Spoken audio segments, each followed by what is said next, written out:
Yeah, we are in the place to be.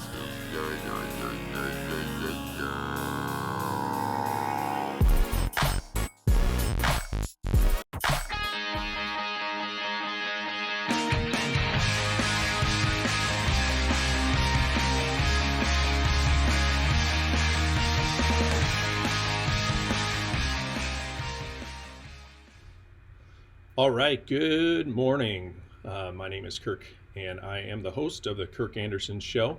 Today, we're going to be doing something kind of interesting and unique. We are going to take a look at a video that was put out by Sheriff Scott Knudson from the St. Croix County Sheriff's Office after the deaths of two officers and a paramedic in Burnsville. And I think it was out of frustration and a lot of heartfelt concern for what is going on in and around the country in regards to law enforcement. Before we get into that, I want to take a minute, just because I do not do a regular show on a weekly basis, go back and just have a little bit of time to remember what had happened back on February 14th, 2024, where a domestic situation turned very deadly in Burnsville. And there were two officers that were unfortunately killed.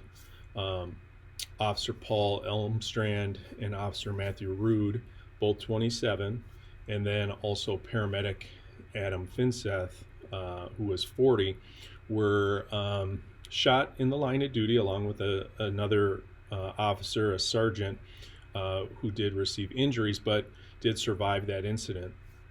And at that time, we woke up that morning to the news of these tragic deaths, but that also kind of awoken in many of us who are from the Midwest, specifically the remembrance that we've had other deaths locally, quite a few actually. And out of that frustration, we did see a video come from Sheriff Knudson, and we're going to take a look at that here briefly. Just to put it into perspective, how big of a deal this was to the Minnesota and Wisconsin community, because we are a border state. Western Wisconsin was heavily affected by this because we've just gone through 3 of our own officer-involved shootings with Emily Breitenbach, Hunter Scheel, and Katie Lysing, just to name the 3 from Barron County and St. Croix County. Now, this is a picture at the church service for the fallen officers, and you can see the crowd of officers standing at attention. And I don't think that this fully encapsulates the scope of how many people showed up to pay their respects.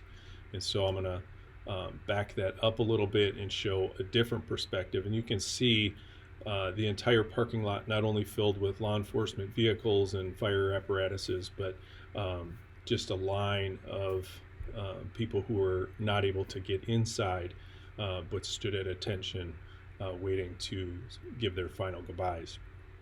This also certainly affected the community. There was a wide outpouring of support for not only Burnsville, but law enforcement and fire in general. And that also, transfers over to Wisconsin, and then back and forth. We have mutual aid agreements with Minnesota, and so it was quite a big deal. And so, why does it matter to me? Part of my background is as a firefighter and a first responder here in St. Croix Falls, where I'm also the mayor. And this type of a thing, I always put myself into the what if it was me perspective. What if I was the mayor in the city where something tragic like this happened, how would I deal with it? And then I also look at it from the perspective of I've been on scene in officer involved shootings where an officer had to use deadly force, and I've ran through those scenarios in my head. What would I do if I had to work on an officer? The same way that firefighters have to kind of pre-think through, what if I have to work on a child, or what if I have to work on someone I know? Because we live in small towns and we live in communities where things do happen and people are affected by those things.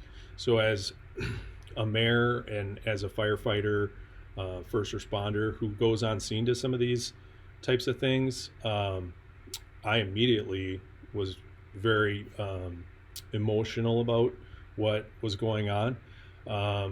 As the mayor, I work closely with my police department, which is the St. Croix Falls Police Department and their officers. And one of the things that I think is unique is that we, as a small community, we tend to know some of these individuals. And so as we get into the video from Sheriff Knudson, he's going to mention some names, and some of the names are people that we know, or people that we know. So, you know, that adage of 7 degrees of separation.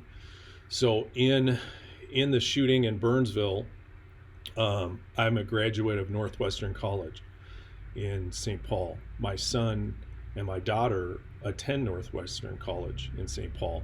And so I was very surprised and saddened to hear that Paul Elmstrand was a graduate of the University of St. Croix, University of Northwestern in St. Paul, and that there's that connection, that his wife and him are alumni where I went to school. Adam Finseth was a paramedic in Burnsville, but before he was a paramedic in Burnsville, he was a paramedic in Hastings. And one of my very good friends on the St. Croix Falls Fire Department was a full-time fire paramedic in Hastings, and he was partnered with Adam for a couple years, and they were close friends. Adam's been up to St. Croix Falls to visit, to hang out. His kids and my friend's kids knew each other, and so this affected that situation and that individual. Our canine officer, who was on our show not too long ago, a couple months ago, and we met Icar, our canine dog. Micah worked for Shatek, and he was friends with Emily Breidenbach, who was killed in Cameron with Hunter Shield in 2023. These are the small little connections. We live in a very small area, and so they affect us. Katie down in St. Croix County, that happened on May 6, 2023, and that was not even a month after the April 15th shooting of Emily and Hunter. These are things that really affected our community in a very short amount of time. Shortly after that, there was another shooting in Minnesota in Pope County where an officer was killed there. And these are things that we'll get into with the video. Now, thank you for being a part of the show. There's a lot of really emotional things that I think are interesting. I'm going to do this as a reaction video. We'll watch the video together. I'll pause it. I'll make some comments. I would appreciate your comments. If you want to make a comment or have a question or want to put some condolences out, please feel free to do that. But let's go ahead and get started, and we'll start with Sheriff Scott Knudson from the St. Croix County Sheriff's Department. The event has definitely shook a community. It has opened up some old wounds for others in this profession, and there have been many communities that in the last year have suffered tragic loss, such as Burnsville. And our law enforcement profession, our industry, our emergency services have been hit hard. We continue to do this job. It is a very difficult job. These events shake us to the core, but we continue to show up every day. I'll just say I am a father of 5. I'm married. I have a job that is not a fire-related job. I'm a business owner, and all I want to do at the end of the day is get back to my family. And so when he talks about this shaking you to the core, and these are real people. These are men and women who serve, and it's very difficult for them to see their brothers and sisters come under fire, whether it's literal fire from bullets or from what we'll talk about a bit, I think, is the politicians and the way that they haven't been supported. Lots of emotions have been brought up from this incident, and obviously our hearts, our thoughts, our prayers go out to the fallen officers, their families, in the Burnsville community, Burnsville Police Department, Burnsville Fire Department. This is a devastating loss. This is going to be a loss felt for years, if not into the next generation, for many of these children that are impacted as well. Like I said 1 week ago, tragedy struck at a level that we've not seen in quite some time. And harkens back to probably the St. Paul shootings of Tim Jones and Ron Ryan. Another dark day in our industry.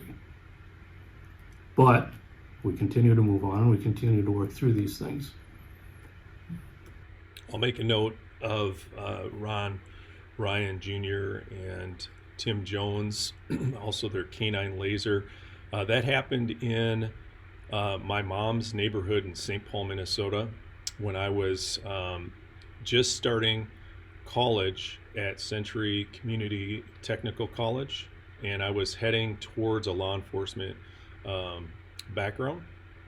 And that, because I woke up that morning and saw helicopters flying over my mom's neighborhood where I grew up, and then turned on the TV to see that 2 officers were killed and that they were having a manhunt for that individual, that affected the way that I looked at my future, much like I think law enforcement is looking at it now. Is it worth going into a future where terrible things can happen and where the community or politicians are not going to support you? So that was close to home too. One of the things that has impacted me over the last week has been the response in a humbling and wonderful way from our communities. The outpouring of support, the outpouring of grief has been so appreciated by many in the profession. The candlelight vigils. I attended one in Wabasha for Matt Ruge. Those are impactful, and they help to validate that we're in the good fight, that our profession does matter, and our profession is needed for our communities. The other emotion that these tragedies usually bubble up is a sense of disappointment and probably a little bit of anger towards some of the politicians that have stepped into the spotlight what I feel is at our expense. I watched the press conference last week, the Burnsville press conference, and again, my thoughts to Chief Schwartz. If you need anything, please reach out. We are here for the Burnsville community because we have also felt a devastating loss with the loss of Katie Lysing some 9 months ago.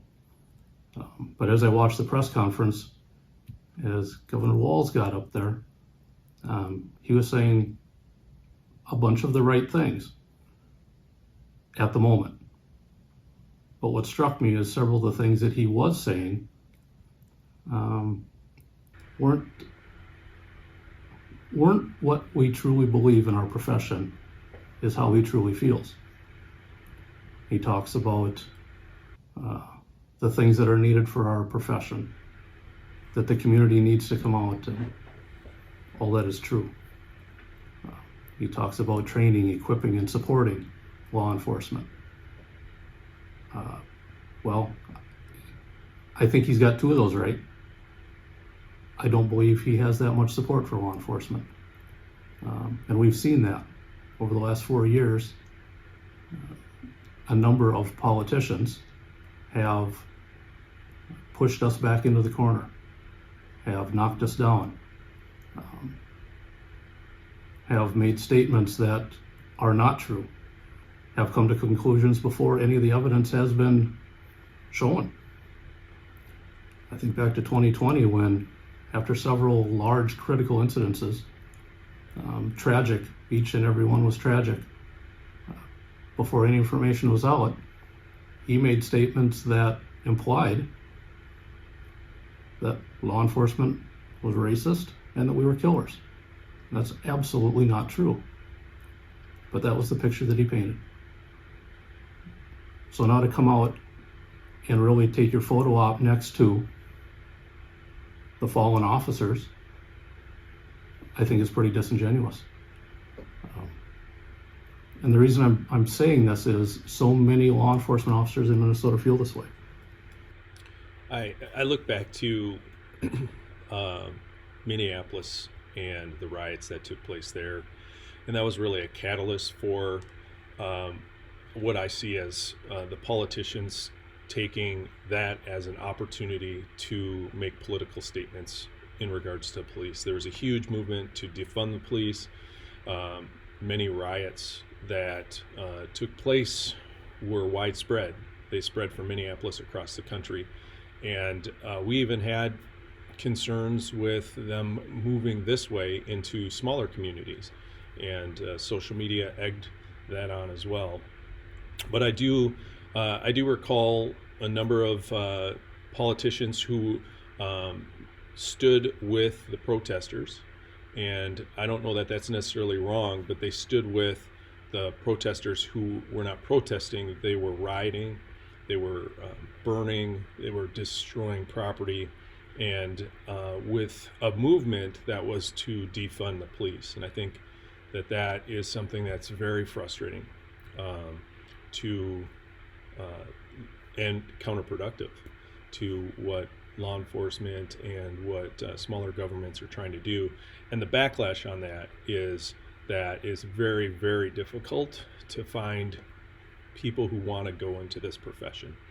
And so we need to support our law enforcement. We need to show our appreciation. We need to back them when things are difficult. We just had an incident in Tennessee, in a smaller town out of Knoxville, Tennessee's area, where two police officers showed extreme restraint to the point where probably too much restraint, but they were being accused of coming after that individual because of his race. And because they didn't go after them in the way that they should have, being trained that way, that turned into a shooting where the individual was able to shoot both officers, and one of those officers was killed. And so we're seeing law enforcement not do their job because of fear that if they do ever get into a situation that they're going to get sued or they're going to get fired, and they certainly can't say anything because they might get fired. So these are things that they're dealing with. But they can't say it. They're in a very unique position of being pushed down by a number of politicians who now, again, come out to say, geez, our condolences, and then the rest of the time they beat us down. Well, these officers can't say anything for several reasons. One, they'd probably get fired in the police world. The sheriffs, they have a unique constitutional authority, but speaking out against their governor probably wouldn't benefit them well. And then there's what law enforcement truly feels is if you speak out against some of these politicians, you very well could have a political target, let alone a charging decision target on your back if any of these officers or their agencies are placed into an unfortunate situation of a critical incident, a use of force that in a split second a decision is made. And if it's the wrong split second decision, because as I've said in the past, we are imperfect humans given imperfect situations with the expectation of perfect outcomes. Well, if we choose wrong and we've spoken out against either the governor or the attorney general, you can almost be sure, in our minds, we're going to be criminally charged. The rush to judgment has been great. In many instances, comments, and once the comments are made, that's what the public will believe. So calling us guilty, even before investigations, really skews the outcome. I think it taints people's opinions, and they're just not able to see the clear picture. So those are my frustrations today of listening to these politicians step up. There have been a number of on social media comments about, yes, our condolences go out. Well, Ilhan Omar's came out 2 days later. Thanks, but no thanks. My first thought is, well, who wrote that for you? Because you're also one that wanted to dismantle and destroy the police departments. You made that very clear several years ago. Keith Elson said he's ready to prosecute, and 1 second while I read it. I stand ready to assist in any criminal prosecution and the pursuit of justice. Well, that was an hour and a half after the guy died. I already knew he was dead. So I read that and I wonder, which law enforcement officer was he hoping to prosecute? Because obviously the POS is dead. Where's he going to go? So there's great concern in our profession, and one of the questions that Tim Walz was also asked: difficult to get cops. How do we do it? Well, I've just thrown out 3 names that make it very difficult for people to want to get into this profession. He talks about it being a noble profession. He's absolutely right. It is a calling. It isn't for everybody. Chief Schwartz had mentioned, unless if you are in the profession, there's things that you just don't understand, and that's true. Who would sit in a house knowing that you could get killed, but you're there to protect? You're there for those kids in the house. Well, here's 3 guys that did it, and they were killed for it. And they didn't know that family. I don't believe they knew that family. But they had a duty. They took the oath, and they gave their life for it. Who wants to do that job? Very special people.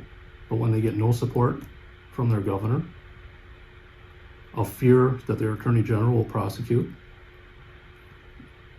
and any cop that is working in or traveling through, or an investigation goes to Hennepin County under the dangerous Mary Moriarty with her charging decisions and her what sure appears to be criminals' rights first, victims' rights last, and a distortion of rehabilitation. Yes, people can be rehabilitated, but not at the expense of holding them accountable. That needs to come first. Pushing aside victims and victims' rights is devastating to a community. For the public safety and the public's sincere concern over how things are handled, from the outside looking in, I sure hope you're a one-term wonder. And then that's all you get. Now, people will ask, why do I care? I'm over in Wisconsin. Our county borders Minnesota. I have a mutual aid agreement with Washington County. Our work takes us over there if they need help.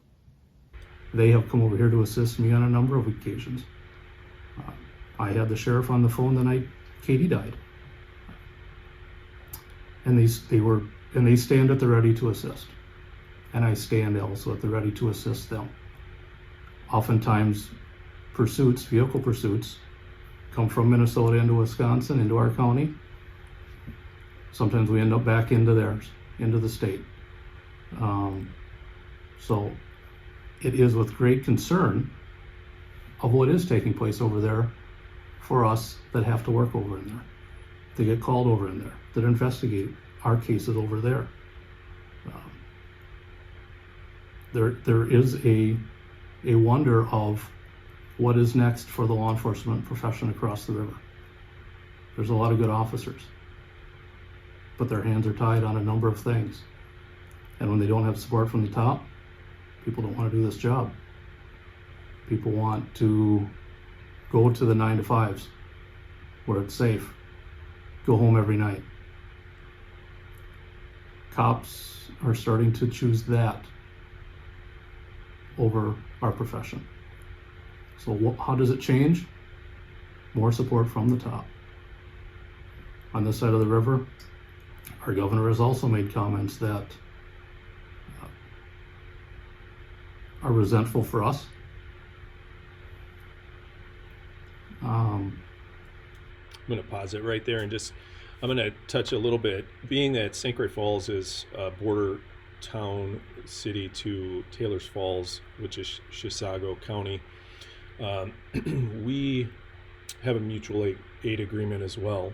And I can say that it is a little nerve-wracking to know that our law enforcement going across the river into Minnesota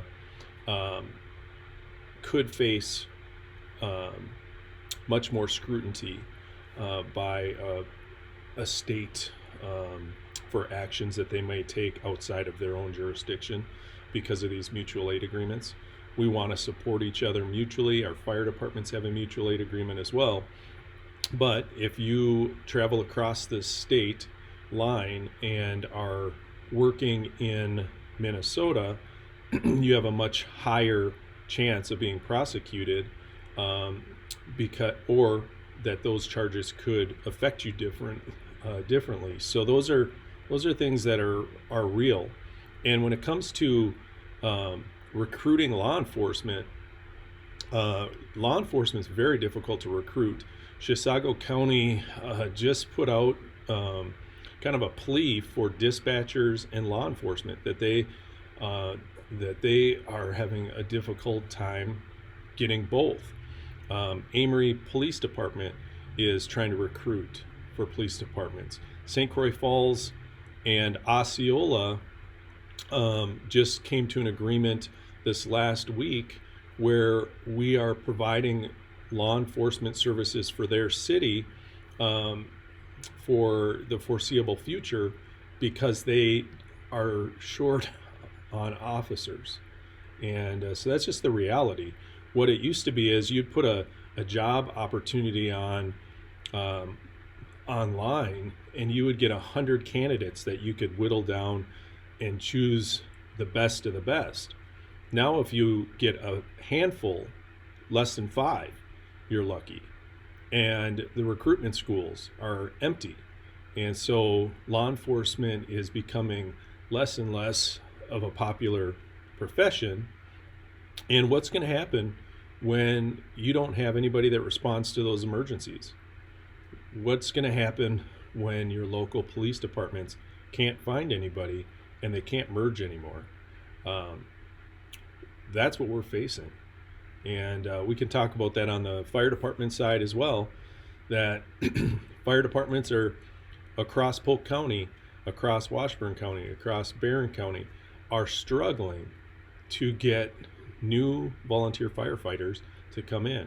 And what are you going to do when you can't get an ambulance, you can't get a first responder, you can't get a firefighter or a police officer because nobody wants those jobs?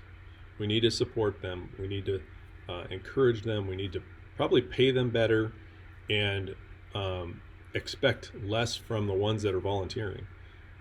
As a volunteer firefighter, we put in so much training, and it's not just about fighting fires.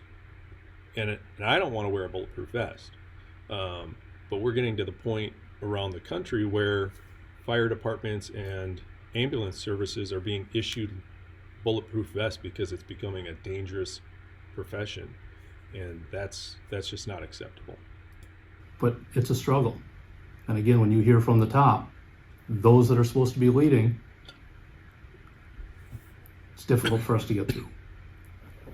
So Burnsville, the community, Burnsville PD and fire, you have our deepest sympathies.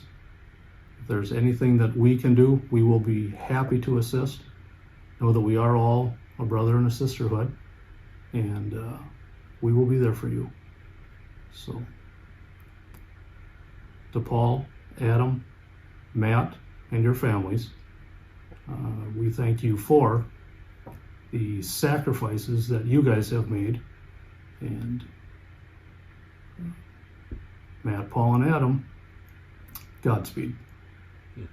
Afternoon. Well, that was a video that Sheriff Knudson from St. Croix County posted shortly after the shootings of shooting deaths of 3 first responders, 2 officers, and a paramedic, as well as a third officer who was injured, a sergeant in Burnsville. And you can tell the emotion, you can tell the frustration that he has. And so I want to offer my condolences to Paul, Matt, and Adam's families. I didn't know any of them personally. I have friends who did. And so I've had those conversations with those friends and know how difficult it is. And I can only imagine what the families are going through. So my condolences to them. And then I want to say thank you to Scott for standing up as a constitutionally elected sheriff. He has the much more freedom to take a political stance, to stand up against the politicians, probably particularly the ones in Minnesota, but even here in Wisconsin, we've seen our Attorney General, our governor, do similar things to what took place in Minnesota. And so thank you to Scott, and thank you to we're lucky to be surrounded by excellent sheriffs. We have Scott to our south in St. Croix County. We have Chris Fitzgerald in Barron County, who has a show with Ben on DrydenWire.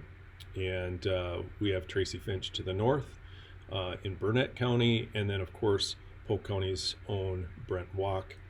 And all of those sheriffs do a great job and are very much in favor of their officers, their deputies, and have a great relationship with all of their community. So kudos to them, and thank you for serving. As we wrap this up, I just want to remind everyone that we do have some weather coming, and this will be the end of the segment for the law enforcement memorial portion, but we're going to talk a little bit about weather. So if you're sticking with me, we have some weather coming up, and it is March 21st, and we are expecting snow tonight. They're talking about snow in the 2 to 5 inch amounts, and you can see by the map that Polk County and Barron County and St. Croix County are going to be in that 3 to 4, 2 to 5 inch amounts. So plan accordingly. We thought that winter was done, and it appears that it's not quite yet. The winter weather advisory that was issued yesterday has been expanded to a few more counties to the south and west. The winter advisory is in effect this evening and will go into Friday morning. The heaviest snow will be between 8 p.m. and 4 a.m. and it will impact travel and linger into Friday morning. There is going to be kind of a large snow impact zone, and expect that it's going to go and then stop, but there's also a second and what they're calling a more significant storm that will impact the upper Midwest Sunday through Tuesday, and this is going to give snow and rain amounts that are going to impact even more. So what they do say is that travel will be primarily impacted. The power grid may also be impacted because this is probably going to be heavy, wet snow. And if you're going to go out and shovel it, you should pay attention to your health as well. But they're talking about some significant amounts of snow throughout the region, and we want you to be safe. So thank you for sticking with me on the Kirk Anderson Show. And this was a little heavier show, but I just wanted to acknowledge what Sheriff Knudson did down in St. Croix County, and just give a little love to my brothers and sisters in law enforcement and say thank you for your service. We appreciate you. We support you. I support you as a firefighter, first responder, and certainly support you as a mayor. And I wish you all well, wish your families well, and look forward to hearing positive stories in the news instead of negative ones. Thanks to Ben Dryden for allowing me to do this show on his platform, and thanks for watching the Kirk Anderson Show. It is March 21st, 2024. You and everyone in your circle have a great day and be safe.